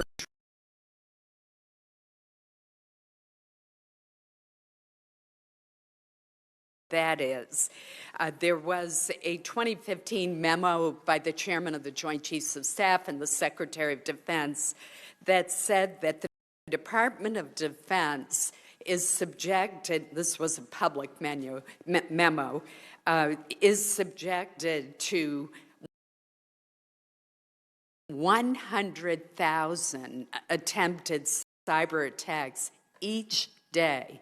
Now, those are attempts. Not all of them go through. They're from nation states, they're from terrorist groups, they're from hackers, they're from international criminal gangs, you name it. That's 3 million per month. How would you assess our preparedness in the cyber domain? Senator, we've got lots of work to do. Maybe the best way to summarize that.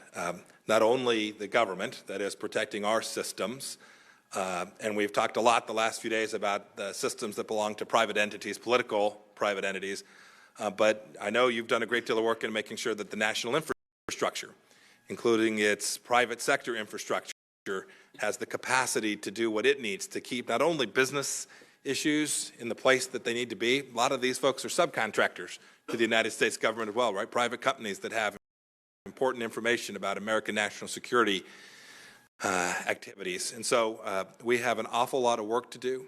There's no reason to expect that this threat is going to diminish, and that will take a whole of government effort to do that, shared by the executive branch and the legislative branch to achieve better cybersecurity for the national infrastructure as well. Let me very quickly express two concerns about Iran.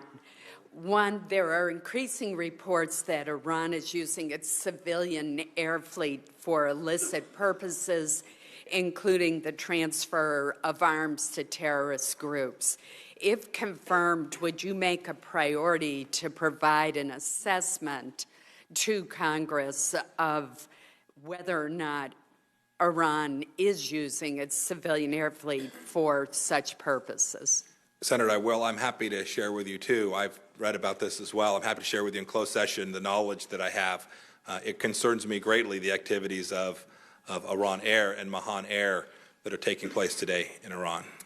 And finally, do you believe that the monitoring and verification regime in our agreement with Iran, the JCPOA, as currently constructed, is adequate to ensure that Iran is fully complying with the agreement? Do you think that the IAEA has sufficient access and to detect any Iranian cheating? Senator, the Iranians are professionals at cheating. And so while I think we have a very sound inspection regime, I have to tell you, I worry about the fact of the things that we do not know, we do not know. And so you have my commitment that I will continue to improve and enhance our capacity to understand that and do everything I can to diminish the risk that, in fact, we are missing something. Thank you. Senator Heinrich. Thank you, Chairman. And thank you, Congressman Pompeo, for taking the time to sit down with me earlier this week and for your willingness to answer the pre-hearing questions that a number of us submitted to you. I hope your responsiveness to committee inquiries continues unabated should you be confirmed. That was certainly the tone that you set with me in the office, and I appreciate that.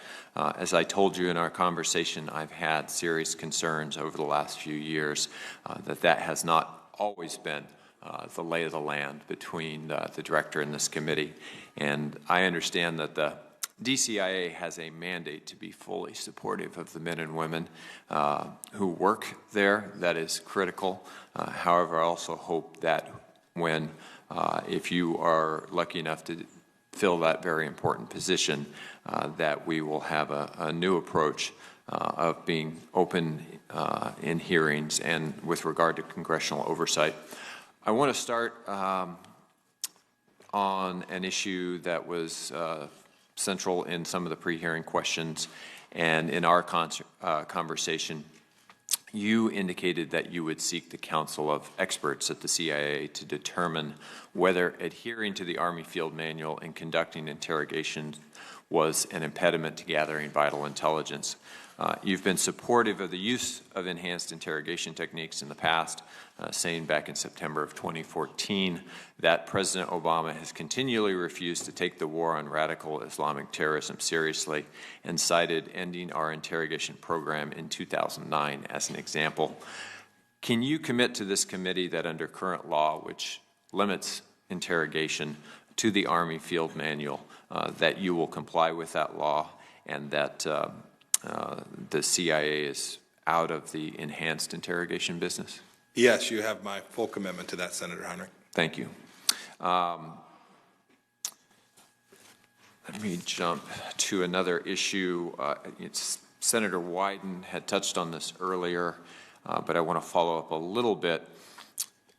As the director and as somebody who sat on the House Intelligence Committee over the last couple of years, you're very familiar with the changes in law that have been made under current law, the USA Freedom Act that was passed recently. What changes to that law would you encourage the administration to seek, if any? Senator, I currently have no intention of seeking such changes. But as I think we discussed when we met, I am certain, if I'm confirmed, learn a great deal about the program and develop a deeper understanding and hear lots of views inside the agency, and I will. I'll look to experts there and experts outside. And if, in fact, I conclude that there need to be changes to the USA Freedom Act that protect America, I will bring them to you and have the full expectation that you all consider them fairly as well. I know we were recently briefed on basically the status of being able to collect important information under that law. I would assume that there was probably a similar briefing on the House side. Were you a part of that, and do you feel like, at least with what you know today, that the surveillance that needs to be done is happening under that structure while protecting innocent Americans from unnecessary intrusion? Senator, I've not had a chance to have a complete briefing on that, but I can say that I have not heard anything that suggests that there is a need for change today. Jumping once again over to the JCPOA, I know that the day before you were nominated to be the director, you said that you look forward to, quote, rolling back the Iran deal. How would you characterize your position on that today, and would you stand by that statement? Senator, just so the record can reflect that communications was approved before I was aware that I was going to be the nominee to the Central Intelligence Agency. Having said that, look, I spoke to this a great deal. It was my view that the JCPOA was a mistake for American national security. I believed that. But it's also the case that after that I came to the understanding that was the arrangement this president thought was in the best interest of America, and I worked to make sure that it was fully implemented. And now, if I'm confirmed, I'll continue to do that in my role as the director of the CIA. I will endeavor to provide straight information to you all about the progress that the JCPOA has made towards reducing the threat from Iranian nuclear activity, and share with you when that's not happening as well. Thank you, Congressman. Senator Blunt. Thank you, Chairman. So, Congressman, I know we were all pleased we had a chance to visit with you privately. You quickly reached out to members of this committee and met with us, and we'll have a chance to visit later today in the classified setting. I want to go back a little bit to your discussion with Senator Wyden. One of your last comments you made there was that you gave ground to no one in respecting America's privacy, and if you want to give any examples of that in your House career, that would be fine. But as I understood what I thought was that discussion about a more expanded collection effort, it was collecting things that people had chose to no longer keep private, collecting things on social media that people had put out there. And I believe at some point you mentioned if somebody was talking about an activity that could be terrorist or other related, that the director of the CIA should have some interest in that. And am I right in saying you see a different privacy standard if someone is trying to maintain their privacy as opposed to someone who's putting information out there that anyone can see? Of course, and I may not have added there. Mike, hit your button. Yes, sir. I may not have added there look, the primary responsibility for that here in the United States is not the Central Intelligence Agency. It would be other agencies inside the federal government. So in the first instance, the focus of the Central Intelligence Agency is foreign intelligence collection. Make no mistake about that. But yes, I was referring to things that were in the public space, that the U.S. government ought to make sure that we understood fully and that we didn't leave publicly available information off of things that we were using to prevent all kinds of bad and terrorist activity here in the United States. As a member of Congress, I've voted repeatedly on pieces of legislation that were important for protection of American privacy. It's something that if you come from South Central Kansas, people know. You know that being from Missouri, people are deeply cognizant of the need for a space for themselves to live away from the government, and it's something that I hold dear and treasure myself as well. On the issue of encryption, I've for some time on this committee at even public hearings, and specifically at public hearings, have had both the director of the FBI and NSA. I can recall on both of them saying encryption is the best thing out there and maybe in some cases the worst thing out there. But there seems to be a real sense that encryption is more often a cyber protection than something that we should create a way around. And what's your view of encryption in an ongoing way, and what the government could or should do to try to permeate encryption that's already out there in equipment? Senator, I always start on this topic reminded of my role as the director of the CIA. It's first to comply with the law. So as you all develop policies around encryption, you have my assurance that I'll always direct the people that work for me to comply with the law with respect to private communications.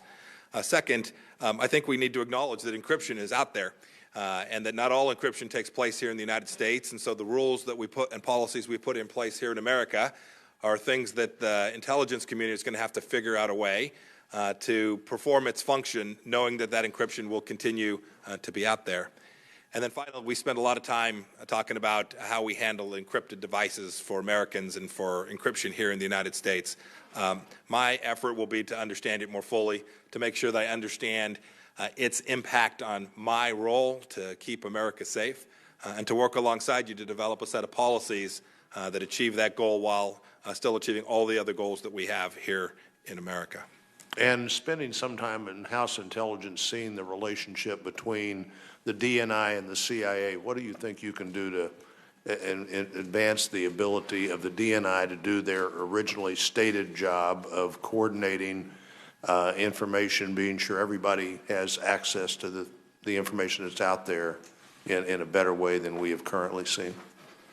So the statute's pretty clear about our respective roles and responsibilities. I've now had a chance to reread that a couple of times since my nomination. I'm excited about Senator Coates' nomination, if he's confirmed. I look forward to working alongside of him. I've read the histories. I know that there have been conflicts before between the Director of National Intelligence and the Director of the Central Intelligence Agency. In my role as a small business owner, I saw that too. You'd have different people with different roles and you'd see conflict. My effort was every day to work hard to make sure that we were additive, that we each found our own space, that we worked across those borders, not only individually, but that we directed that our organizations would accomplish that as well. So it's not just the two senior officials, I think, that have had conflict before. We need to make sure our organizations each understand that there is a place for the Director of National Intelligence to ensure that there's good communication among the a dozen-plus intelligence agencies, and that information is shared in a timely fashion, and that the Director of the CIA has his plate full, performing his primary functions as well. Thank you. Thank you, Chairman. Senator King. Thank you, Mr. Chairman. Congressman Pompeo, welcome. Thank you, Senator King. And I always, as we discussed, I believe an outside view in an agency that tends to be, not tends to be, but is secretive is an important point of view. So I appreciate your willingness to serve. The larger question. The great foreign policy mistakes of my lifetime, Vietnam, the Bay of Pigs, and Iraq, all were based in one way or another on bad intelligence, or more accurately, intelligence that was tailored to fit the demands of the policymakers. You can't read the history of those decisions without coming to that conclusion. There is no more intimidating spot on the face of this earth than the Oval Office. Will you commit to giving the Commander-in-Chief, the President, unpleasant news that may be inconsistent with his policy preferences based upon the best intelligence that the CIA can develop? Senator, you have my commitment. While I today am going to avoid talking about conversations that the President and I had with as much energy and effort as I can tell you that I have assured the President-elect that I'll do that as well. I have shared with him that my role is central to him performing his function and important and critical only when I perform my function in that way. When I take the great work that these men and women put their lives at risk to develop, and I deliver that to every policymaker in a way that is straight up and forward. And I commit to doing that with you and with the President-elect. If he doesn't say at some point, Mike, I'm disappointed in you, is that the best you can do? You failed. The President-elect's National Security Advisor, General Flynn, has been quoted as saying the CIA has become a very political organization. In your written response to our questions, you said there is a sense of a more politicized intelligence environment. That's sort of like people are saying there's a more politicized intelligence environment. What do you mean by it? Is there a sense of that? Do you agree with General Flynn, or do you not? So I've had a chance as an overseer to observe the Central Intelligence Agencies, and when I've had a chance to sit with them, have watched them fight through fire to get the real facts.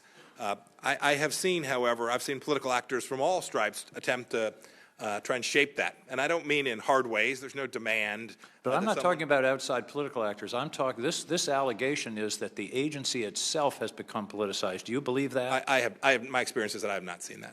I appreciate that. There are unsubstantiated media reports that there were contacts between the Trump campaign and the Russians. If confirmed, will you commit to exploring those questions? And if you find there is validity to those allegations, refer the information that you discovered to the FBI? I want to make clear that I share your view that these are unsubstantiated allegations. I emphasize that. I understand. I want to make sure that is. These are very serious allegations. Look, there are a number of very serious things that have taken place. The leaks that occurred as well, I consider to be intensely serious, too. And I think Director Clapper's statement from last night or this morning about his concern about these leaks is worthy as well. But to your question more directly, I promise I will pursue the facts wherever they take us. The Central Intelligence Agency has that as one of its singular functions, and you have my commitment that I'll do that with respect to this issue and each and every other issue as well. Thank you. On July 24th, 2016, you sent the following Twitter. Quote, need further proof that the fix was in from President Obama on down? Busted. 19,252 emails from DNC leaked by WikiLeaks. Do you think WikiLeaks is a reliable source of information? I do not. And the fact that you used the word proof, need proof, that would indicate that you did think it was a credible source of information. Senator King, I have never believed that WikiLeaks was a credible source of information. Well, how do you explain your Twitter? I'd have to go back and sorry, I don't want to be accused of the wrong term. I appreciate that. I'd have to go back and take a look at that, Senator. But I can assure you, I have some deep understanding of WikiLeaks, and I have never viewed it as a credible source of information for the United States or for anyone else. I appreciate that. Thank you, and I appreciate your candor here today, and look forward to further discussions. I just hope that you will hold on to the commitment that you've made today, because it's not going to be easy. But your primary role is to speak truth to the highest level of power in this country. I appreciate, again, your willingness to serve. Thank you very much, Senator King. With the indulgence of all members, I made a promise to all members on the committee that were they in other confirmation hearings and they showed up, I would show them preferential treatment on recognition. And if there is no objection, I would like to recognize Senator McCain for 5 minutes of questions. I thank you, Mr. Chairman, and I apologize. I'm chairing the committee for hearing on General Mattis. First of all, I'm here to support Congressman Pompeo's nomination, despite he has overcome a very poor education, and he's been able to surmount that handicap, which has been a burden for him throughout his career. I just want to, as you know, we passed legislation that only treatment of prisoners would only be in accordance with the Army Field Manual, and that law was passed. The vote was 93-7 in the United States Senate on that particular amendment. We will continue to support that and enforce that law. Senator McCain, I voted for that, and I will. Thank you. And will you, if you have any recommendations you have for changing the Army Field Manual or other roles governing interrogation, you'll share those with Congress? Yes, sir. And I don't want to take the time of the committee, but obviously the Russians have been hacking. There's no doubt about that, obviously. And whether they intended what their intentions were, whether they actually succeeded or not, there is certainly no evidence. What do you think it's going to take to deter Vladimir Putin's continued interference, not just in our elections, but attempts to have access to our most sensitive and classified materials, secrets? It is a long, long list of offenses in cyber that Vladimir Putin and the Russians have basically compromised our national security. What do you think it takes to deter him? Senator, I don't know that I can answer that question comprehensively today, but I can tell you it is going to require an incredibly robust American response, a response that is a security-related response, that is we have to get better at defending against these, and then a response that holds actors accountable who commit these kind of actions against the United States of America. And the form, the nature, the depth, the severity of those responses will be decisions of policymakers that will be beyond me as the director of the Central Intelligence Agency. But I do view my role there as central in providing you with a deep understanding of what's taken place, how that took place, and a set of options surrounding the kinds of things in the intelligence world, at least, one might take action on so that we could successfully push back against it. Wouldn't the first step to be to establish a policy and as to how we treat cyber attacks, and therefore from which we could develop a strategy? And right now we have no policy. Senator, I would agree with that. It is very, very important that America, all of government, develop a policy with respect to this. And I have confirmed, promise I'll work alongside you to help in developing such a policy with good intelligence. Right now we are treating these attacks on a case-by-case basis, which is not a productive nor, I believe, enterprise that would lead to success. Is it? Do you? I would agree with that, Senator. Do we have the capabilities, in your view, to adequately respond to cyber attacks? I'm talking about the capabilities now, not the policy. Senator, I want to be a little careful in open session talking about the full scope of American capabilities, but this is an amazing nation with incredibly smart people. And if given a policy directive to achieve the objective you're describing, I am confident that America can do that. I thank the chairman and the indulgence of the committee, and Congressman, I'm sure you'll do an outstanding job. We look forward to working with you. Senator Langford. Thank you, Mr. Chairman. Mike, it's great to see you. You and I served together in the House.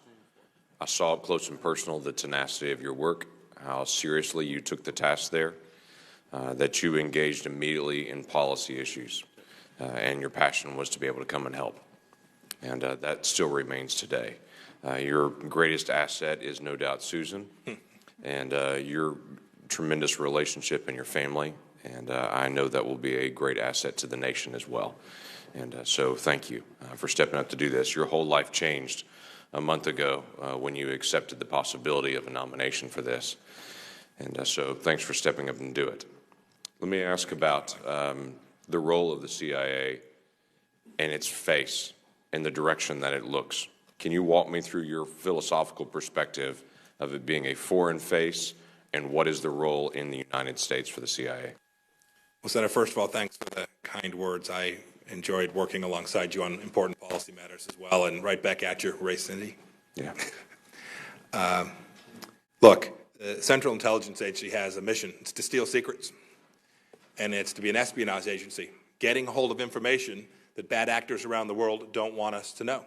These are foreign entities, foreign actors, foreign countries, whether it's Iran or Russia or whoever that actor may be. The intelligence agency's fundamental role is to make sure that we deliver that information to policymakers so that you all can make informed judgments about how to respond and to keep America safe.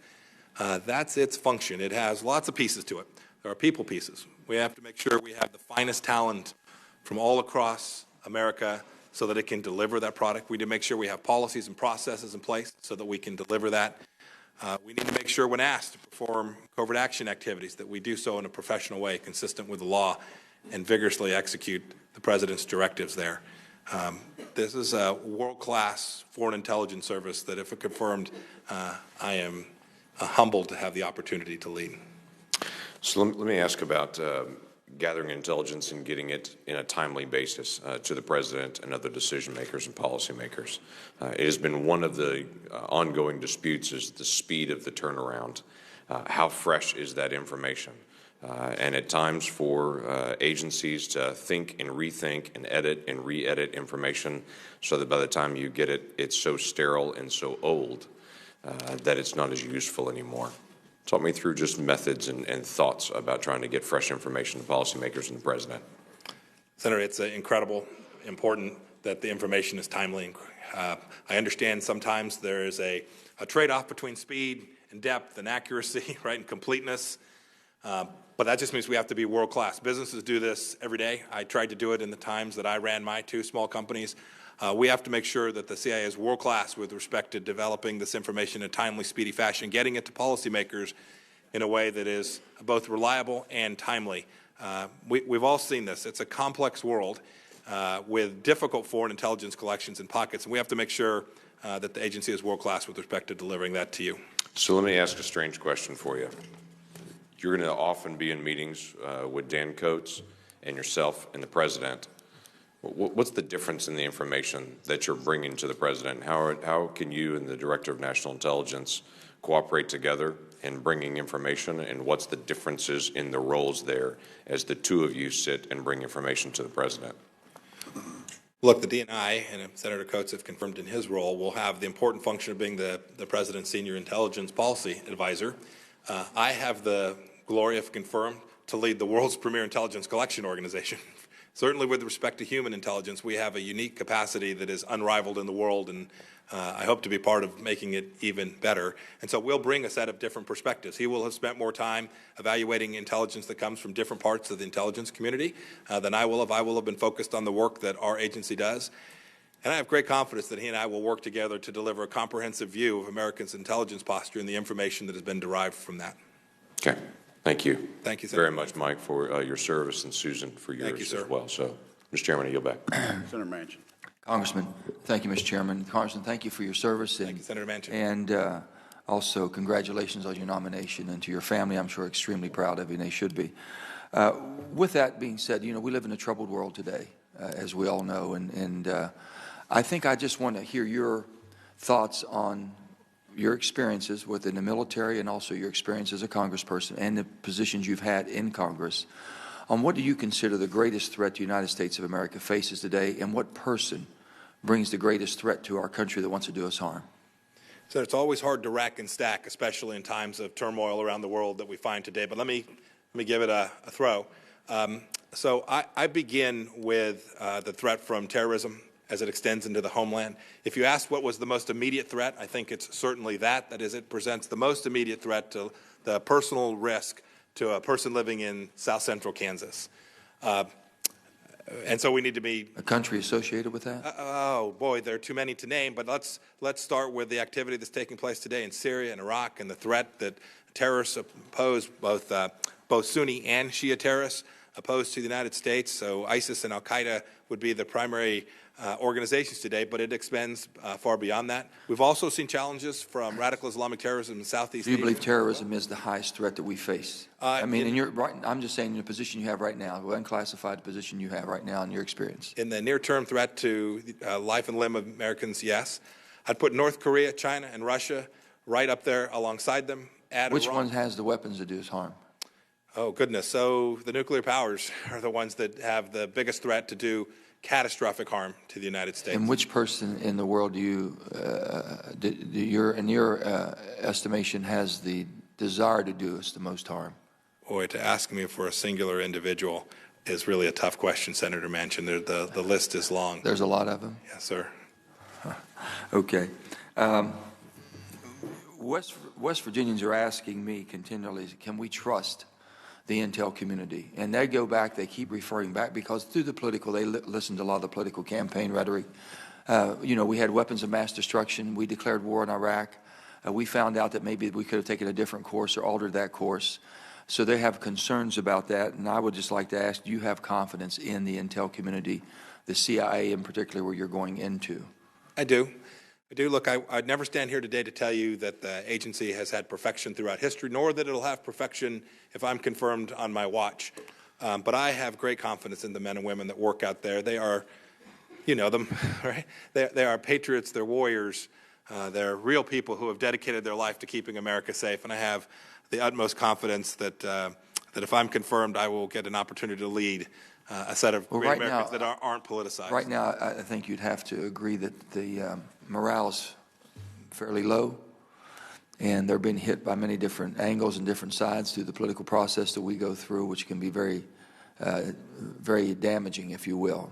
What's your first point of order, and what's your first steps that you intend to take, if confirmed, to lift that morale up and let them know that we're all on the same side?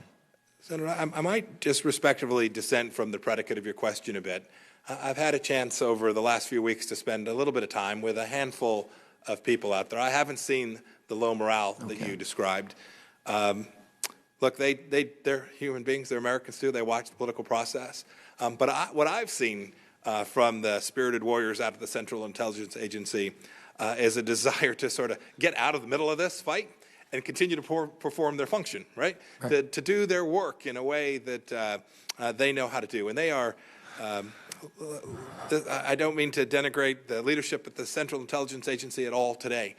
Director Brennan has performed amazing service to America for an awfully long time. But many of them have served under multiple presidents as well, and they know that times change and leaders change. And I think they're very much looking forward to the new administration, if confirmed me as the director of the CIA, to help them continue to perform their function in a way that they can continue to serve America. I definitely wish you well on that and of the optimistic outview you have. And my final question would be, your thoughts on sanctions. What would be your thoughts on sanctions? Because we're looking at sanctions. Are we looking at it state by state, country by country, or should we have a blanket, basically, piece of legislation here that says that any country that has been state-sponsored cyber attacks on the United States of America, should we not have basically sanctions in place to address all of them the same, or should it be country by country deciding on what sanctions that we think will be more detrimental? But I'm just saying that if it's been, the intel community confirms that it's state-sponsored sanctions, shouldn't we know exactly what they're going to be facing if we confirm that? Well, Senator, you've actually given my first opportunity to step out of the political world today. And tell you, look, that decision, that policy, I think will be left to others.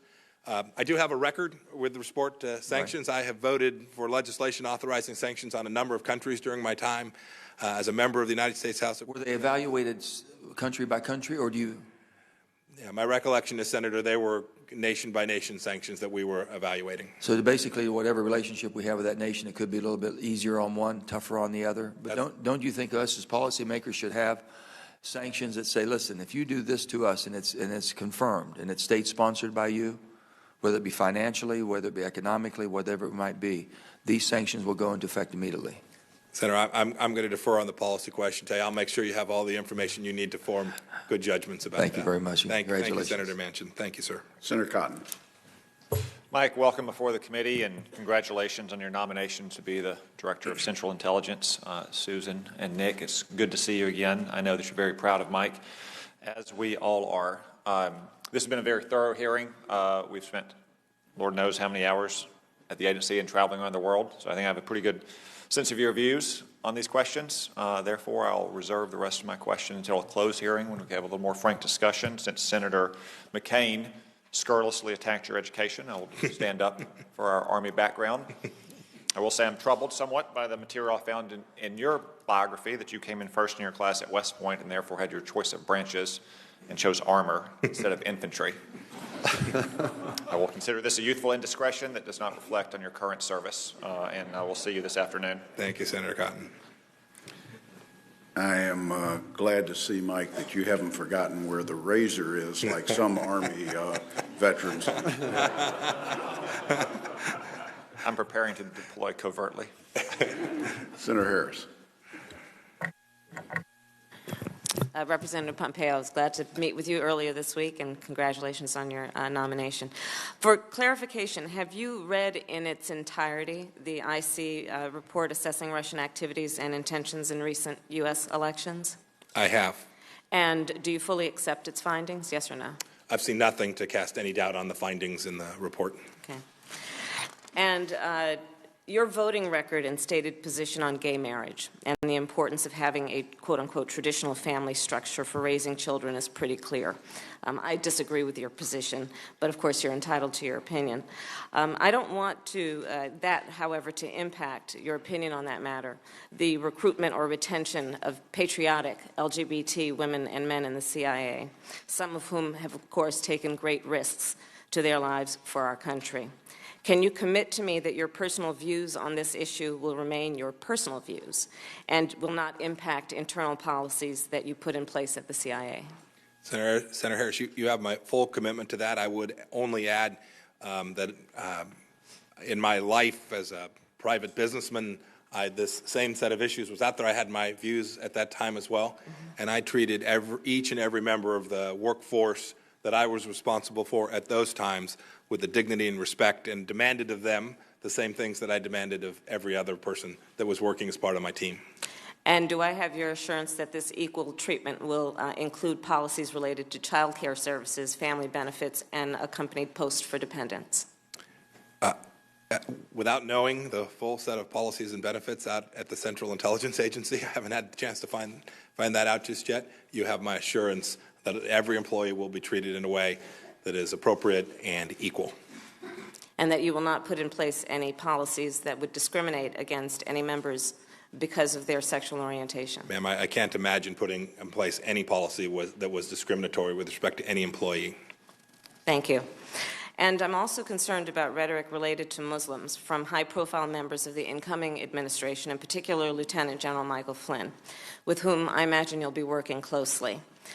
I don't want that to impact recruitment or retention of the patriotic and critically important Muslim men and women of the CIA, some, of course, who have taken great risks to serve our country. Can you commit to me that you will be a tireless advocate for all members of the CIA, all of the workforce? Yes, ma'am.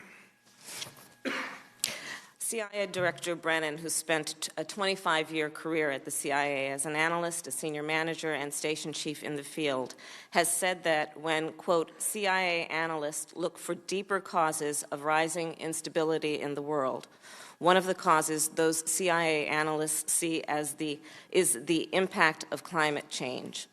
Do you have any reason to doubt the assessment of these CIA analysts? Senator Harris, I haven't had a chance to read those materials with respect to climate change. I do know the agency's role there. Its role is to collect foreign intelligence, to understand threats to the world. That would certainly include threats from poor governance, regional instability, threats from all sources, and deliver that information to policymakers. And to the extent that changes in climatic activity are part of that foreign intelligence collection task, we will deliver that information to you all and to the President. In the past, you have questioned the scientific consensus on climate change. Nevertheless, according to NASA, multiple studies published in peer-reviewed scientific journals show that 97% or more of actively published climate scientists agree that climate warming trends over the past century are extremely likely due to human activities. In addition, most of the leading scientific organizations worldwide have issued public statements endorsing this position. Do you have any reason to doubt NASA's findings? Senator, I've actually spoken to this in my political life some. My commentary, most all, has been directed to ensuring that the policies that America put in place actually achieve the objective of ensuring that we didn't have catastrophic harm that resulted from change in climate. I continue to hold that view. I frankly, as the director of CIA, would prefer today not to get into the details of climate debate and science. It seems my role is going to be so different and unique from that. It is going to be to work alongside warriors keeping Americans safe. And so I stand by the things that I've said previously with respect to that issue. So I'm not clear. Do you believe that NASA's findings are debatable? Senator, I have to tell you, I haven't spent enough time to tell you that I've looked at NASA's findings in particular. I can't give you any judgment about that today. Can you guarantee me that you will and we'll have a follow-up conversation on this? I'm happy to continue to talk about it. Yes, ma'am, of course. Thank you. Senator Cornyn. Congratulations, Congressman Pompeo, on your nomination and your Thank you, family. Senator. I know they're very proud of you, and I have every confidence that you will do an outstanding job as the next director of the CIA. I want to ask you about the comments that were made by the FBI director back in May 2016 when he identified what he called the Ferguson effect on law enforcement. And hang in there with me. Let me make the application to this context. Basically, the argument was that law enforcement was being self-restrained in terms of its policing activities, thus exposing law enforcement to assaults, and many of which were deadly assaults. And the public safety was not being enhanced because they were not using the full array of their authorities for fear of what might happen in terms of public opinion or political retribution. I have read your predecessor's, General Michael Hayden's book, Playing to the Edge, and it strikes me that he states the proposition well in terms of my view about what our intelligence authorities ought to do in collecting intelligence and protecting the safety and security of the United States.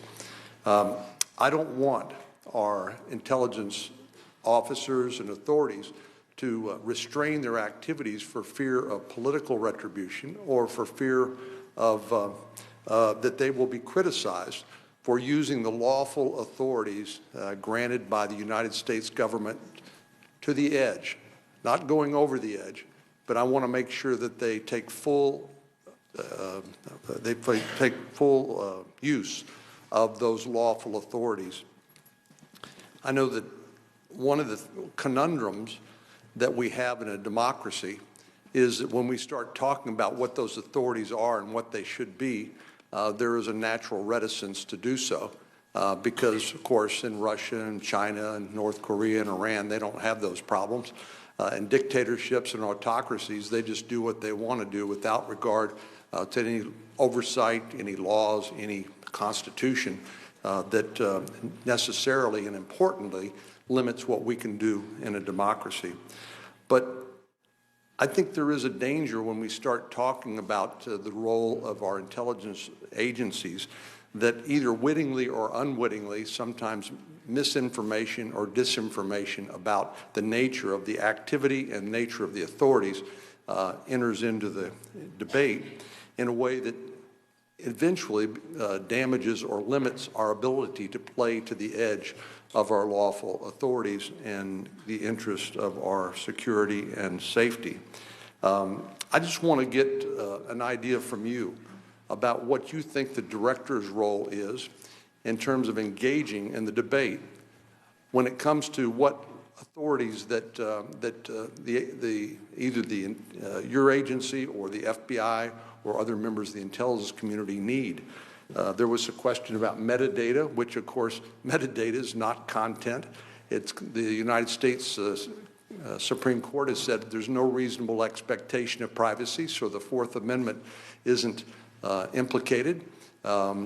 This is information that's routinely collected by law enforcement agencies.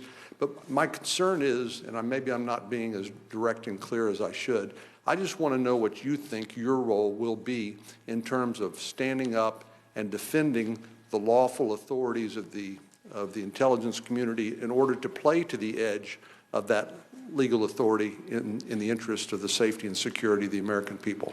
Well, Senator, thank you for that question. It's a great and incredibly important question. I share your concerns that we run the risk of not using the authorities in a way that is important in keeping America safe if folks are afraid that there'll be political retribution. One of my tasks in that vein will be to make sure that we're doing it right, that we are doing it in a legal and constitutional way. And then when we are, to defend the people who were doing that vigorously and with all my might, and to have their backs at every single moment. You have my word that I will do that. There's a second piece to this as well, I think, that it's important, and you hit upon it, which is I think we have an obligation as leaders to share with the American people all that we can about what's going on and what's not going on, and to do so in a truthful and complete manner. It's part of why I think the oversight function is so important. To the extent we're surprising people, whether we're surprising members of Congress or we're surprising the public, we run the risk of losing those very important authorities. And so I think each of us has a responsibility, and if confirmed as the director of the CIA, I will see it as my responsibility to do everything I can to make sure that we're talking about the critical nature of these authorities and how they keep Americans safe and the goals that they have accomplished in this good work in a way that permits the intelligence community to lawfully and constitutionally do all of its responsibilities. Mr. Chairman, can I follow up just briefly with one last question? Senator Kemp. And of course, none of those authorities are going to be decided in all likelihood by the Supreme Court of the United States. In other words, the Office of Legal Counsel, the appropriate authorities at the Department of Justice are going to give guidance to the CIA and our intelligence community on what those where that line is, so you can, consistent with your commitment, make sure that you apply the law that Congress has passed and is signed by the President. But ultimately, no one's ever going to give you 100% assurance that you're playing consistent with those laws as interpreted by the Department of Justice and the Office of Legal Counsel, won't be criticized in a political format later on in such a way as to cause retaliation perhaps, or some concern that intelligence officers are going to jeopardize their career and their family's livelihood by playing consistent with the best and highest legal guidance that they're given. How do you view that role? And maybe that's just inherent in the nature of our system, but it always strikes me as a tremendous disservice to our men and women in the intelligence fields for politics to intervene and come back and undermine the lawful authorities and direction that our intelligence community is given when they're conducting their activities. Yes, Senator, it's a real risk.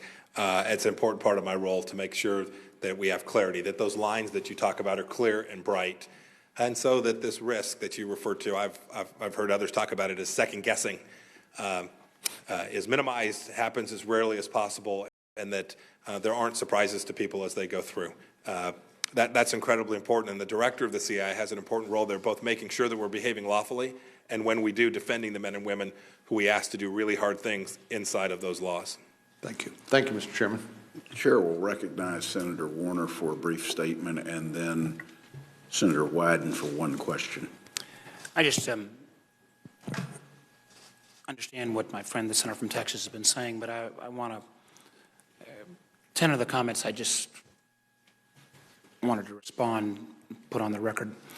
One of the things that's impressed me with you, Congressman, in our meetings is your thoughtfulness, and I think you're a student of history as well, and we've talked about that. And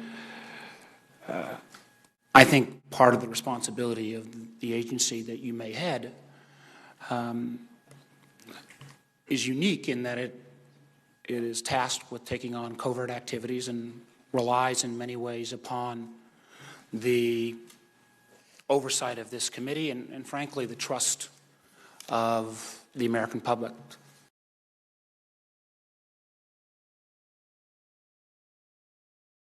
To not go over the edge. And I think there have been times, and we could debate those times, where clearly in the history of the agency there have been examples where, whether it was through political pressure or otherwise, the agency went over the edge, and unfortunately that in the end did not make America safer. I'd also say that in many of these areas, whether it's through changes of technology, and I know there's a robust debate around encryption and privacy in the digital age, that edge is not defined yet, both in a legal standpoint and in many times Congress has not done its job in terms of giving those policy guidances. So I want you and hope that you will carry out your duties and keep America safe. But I think we get into a treacherous area when we're trying to push over an edge where those edges are not defined or Congress has not done its job. Thank you, Mr. Chairman. Mr. Chairman, thank you. Congressman, during the campaign, the president-elect essentially laid out something that looks to me like outsourcing surveillance. He said about Russian hacking, "I'd love to have that power." And he encouraged the Russians to hack Secretary Clinton's emails and suggested they be provided to the press, but we're now in a different period. He's the president-elect. And it's one thing to talk, as we did earlier, with respect to your idea for collecting metadata in the future, all metadata in your words, but I want to ask you about outsourced surveillance. If a foreign government, an organization, a company, or an individual provided the agency with the communications of Americans on whom there were no warrants, what would your response be? Senator, this is a complex question that you've asked. I understand that there are policies in place, I believe at the agency, it may even be at the Department of Justice with respect to this very issue. If I can step back and tell you that, look, it is not lawful to outsource that which we cannot do under, that the agency cannot do under its laws. That is, but that's be not too the clever question. by half. You can't request the information from a foreign government. We understand that. But the question is, what happens if it's provided to you, especially since it's being encouraged? Senator, my understanding is that the same set of rules that surround the information, if it were collected by the U.S. government, apply to information that becomes available as a result of collection from non-U.S. sources as well. Mr. Chairman, your courtesy has been appreciated. I want to only ask in writing, I'd like your response on that. Obviously, part of this involves minimization. There are other issues, 12333. I'd like that in writing, and I'd also like in writing, before we vote, what limits you would have on your metadata proposal, particularly since you're advocating that it apply to personal lifestyle information like. Thank you, Mr. Chairman. It was the hope of the chair that we would allow the congressman an hour in between this and the closed session. We are down to 30 minutes. I'm going to recognize Senator Harris for a very brief question, if I may, and then I would ask if there are any additional follow-ups, they'd be moved to the closed session. Sure. Mr. Pompeo, on the issue of climate change, I understand you're not a scientist. What I'd like to know and what I want to hear from you is I want a CIA director who is willing to accept the overwhelming weight of evidence when presented, even if it turns out to be politically inconvenient or require you to change a previously held position. And so what I want to hear from you is a guarantee that when presented with that evidence, you are willing to then take a position that defers to the weight of that evidence, even if it requires you to change a previously held position that may have been politically helpful to you or a position that you have taken during your tenure in elected office. Senator, you have my commitment to that. I am an engineer by training. Facts and data matter, and you have my assurance that if I'm confirmed my role as the CIA director, I will look at the evidence and give a straight-up answer to you and to all the policymakers to whom I have a responsibility. Thank you. Congressman Pompeo, this brings to a close the open session of this hearing. Let me add to what Senator Cornyn and Senator Warner spoke on, and that is that it's important that we realize that every president has the authority to to provide direction or directives. And that's certainly been the case for every president that I've been involved with in the intelligence community, and that directive expands or contracts in some cases the ability of the agency. And all members of this committee should realize that. I want to apologize for not giving you the hour, and I apologize for the power interruption. But I want to thank you for your service to Kansas. I want to thank you for your service to the Congress. I want to thank you for your service to the country. As a board member of West Point, as you have served like I have in the past. I want to thank you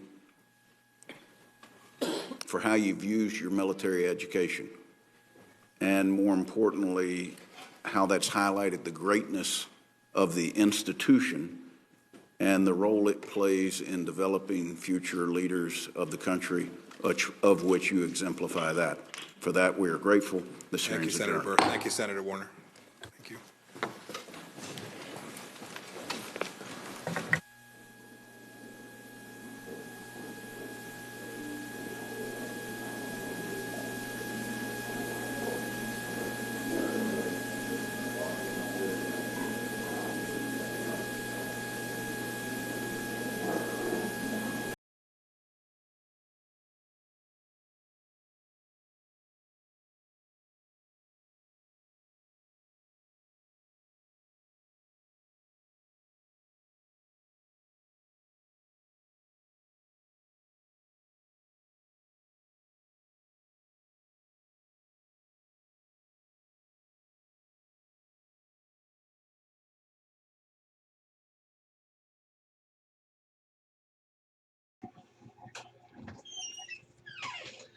Okay, folks, we are going to take an intermission while they take their intermission. Just keep it tuned right here. This is Gorf for GST, Golden State Times.